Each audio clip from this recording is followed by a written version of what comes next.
What's going on, everybody? Welcome to the video. My last video I gave a protocol update, and I said that I've been feeling, better about myself, better about my ability to emotionally regulate, and just better about, the path that I'm on right now in my life. And all of that is very, very true. I still feel great. As a matter of fact, I just recorded that protocol update video like 15 seconds ago. I pressed stop, and then I said start. What's going on, guys? Welcome to the video. Like, that's exactly what I did, right? I feel great. And it's like I have a new sense of like confidence as my lifestyle is changing. Like back, let's say, starting in like mid-September, right? I got out of like my relationship ended. My past relationship ended on September 7th, and like up until then, 2025 had just been bad. Like, it had just been hard, like really hard. Like, so many things were going on.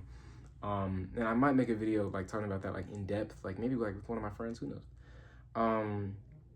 But if you took any 3-month period of 2025 and you compared it to like a whole year, like a whole year, that 3-month period would have been worse than the whole, other year that I've lived.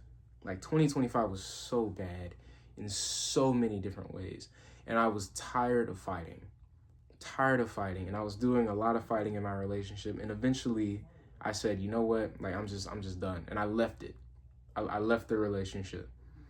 And that was a very difficult decision for me to make. For me to make it, I had to basically like disconnect from like my feelings for a little bit, because I didn't want to do that. I didn't want that to be the situation, but I was just tired of fighting, and I honestly did not know what to do. I couldn't handle that feeling anymore. And after that, I ran away from everything that hurt.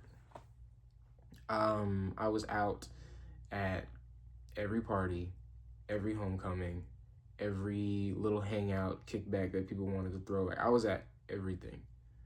And all that stuff, it felt good in the moment, but like it didn't fulfill me. It didn't make me feel like, I had something to really look forward to, something that was like weighty.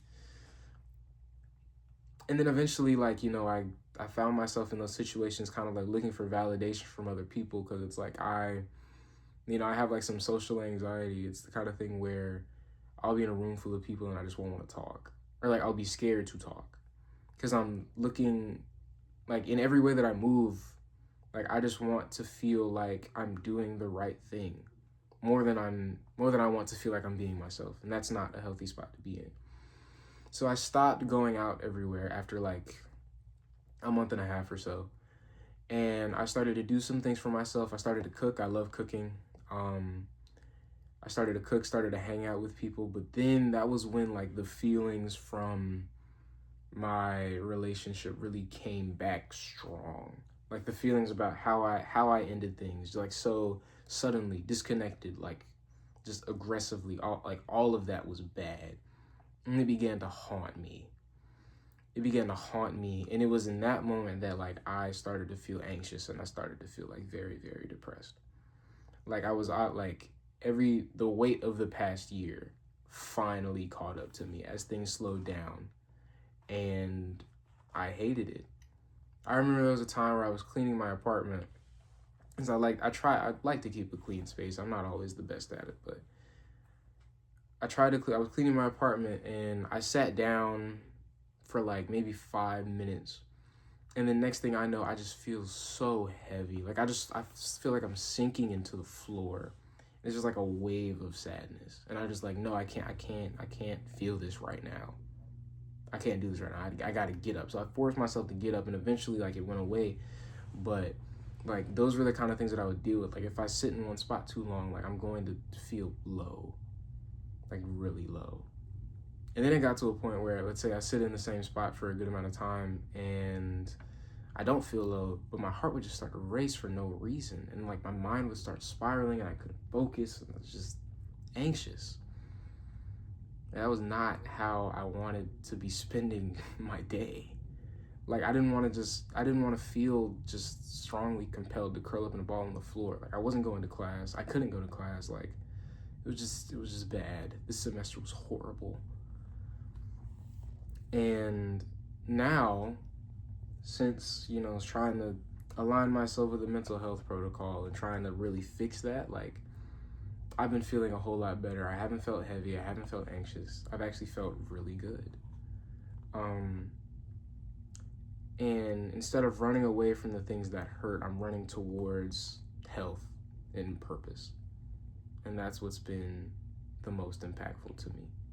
Okay, so these actions have helped me to be able to, like, you know, love myself more, be more proud of myself.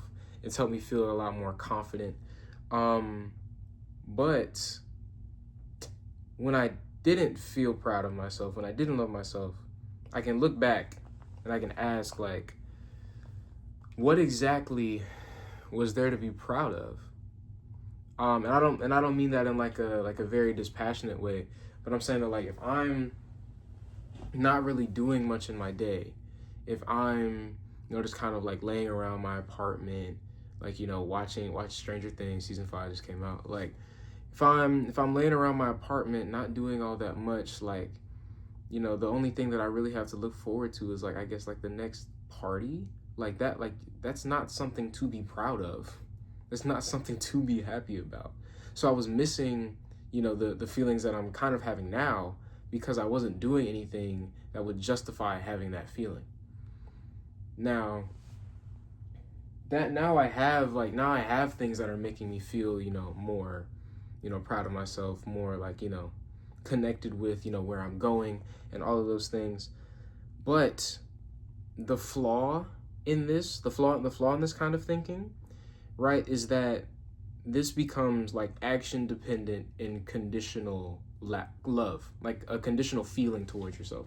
So, like, you know, if you're not doing certain things, like if I was to leave it here, it would seem as though unless you are taking care of yourself, doing something that actively makes you proud of yourself, there's no reason to be proud of yourself. There's no reason to love yourself, and that simply isn't the case.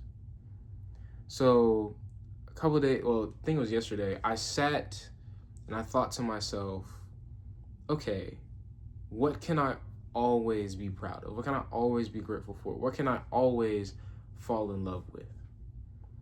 And the answer that I came to was just life.